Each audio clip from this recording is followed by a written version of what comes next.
Okay, so first starting position for the overhead press. So the bar, the dumbbells will be at the clavicle. The center of pressure should be at the midfoot. Feet parallel and hip to shoulder width apart. Tension will be developed through the stabilizing muscles with a slight lordotic posture, slight shoulder elevation, and wrist extension, but avoiding hyperextension of the wrist. Alright, so for midpoint of the overhead press, the weight is now at the forehead. Center of pressure remains over the midfoot, and anterior and posterior stabilizing muscles are on.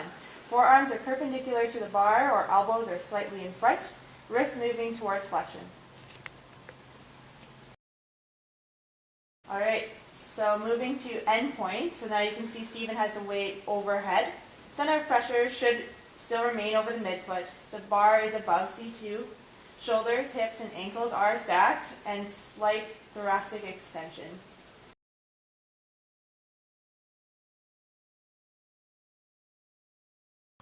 We're going to start with coaching points for the shoulder press. So to begin with, we'll go to the center of the bar. Our hands will be a little more than shoulder width apart. We can get under the bar now. Good job. We can pull up. Good. We're going to stay here at our initial start point. We're going to make sure we have our forearms are behind our elbows, so our elbows are coming out. We have the bar above the elbow, so a nice straight line here. And we have our shoulders relaxed as well. We don't want these hiking. Now we can push for the bar up. He's tucked his chin. He has a nice straight bar path. And he's going to finish with locking his elbows.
Yeah.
go.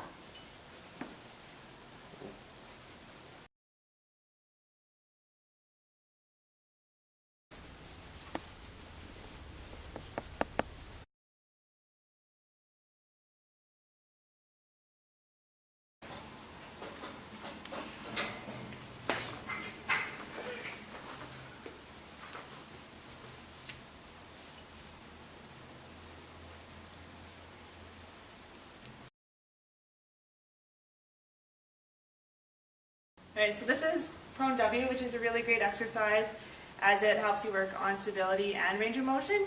So the first way I can show you is with the therapist and the patient, or the patient and a partner, and then I'll show an alternative for the patient doing it on their own. So first you want to make sure their neck is in a good position, so you want to just tuck your chin, Stephen. Okay, and then the arms come up into a Y position. So that's a W. You want to bring it up into a Y. Externally rotate and up.